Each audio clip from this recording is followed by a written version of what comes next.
réaliser la création de scènes.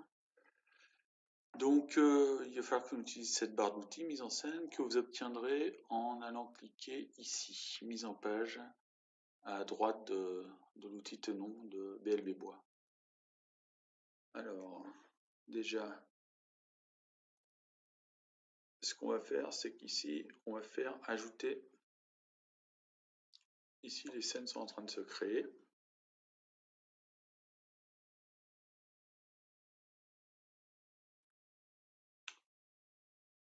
Avec un écartement assez intéressant. Si jamais, entre les vues, si jamais l'écartement n'était pas suffisant, ici, là, vous pouvez modifier et rajouter un écartement. Au moins là, ça me convient.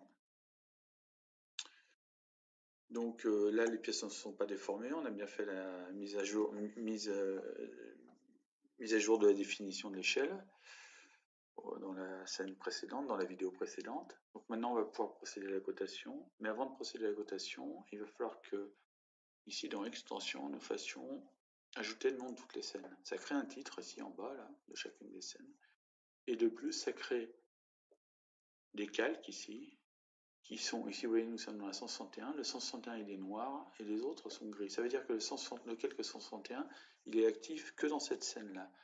Ce qui fait que, avant de faire la cotation, nous allons nous mettre dans le 161, et là je vais commencer ma cotation.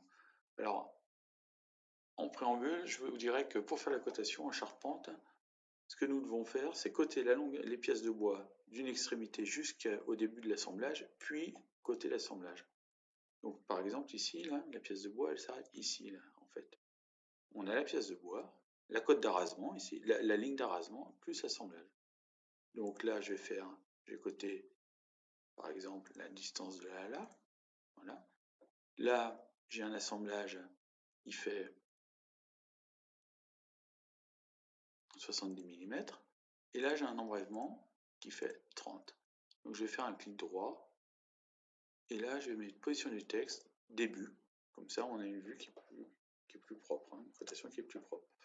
Donc là, vous voyez, j'ai mis les cotes, et ces cotes-là n'apparaissent pas dans les autres scènes. Donc maintenant, je vais aller dans cette scène-là, ici, là, et là, je vais coter le poteau. Donc ce que je peux faire, c'est pour gagner un peu, là, ici, vous voyez, je sélectionne, je prends l'outil mise à l'échelle, et là, ma perspective 3D, là, je peux très bien la diminuer un peu, là, et puis j'aimerais voir mes assemblages. Donc je vais le tourner comme ceci. Voilà. Donc du coup là je me retrouve, j'ai mon poteau, hein, qui est un peu, je peux le regrossir peut-être un petit peu, donc je prends un angle ici, là, voilà. Et là j'ai les pièces de bois sur lesquelles je vais mettre mes cotes. Donc la cotation, ce qu'on fait, c'est qu'on part, on va mettre une cotation globale, totale, ici par exemple.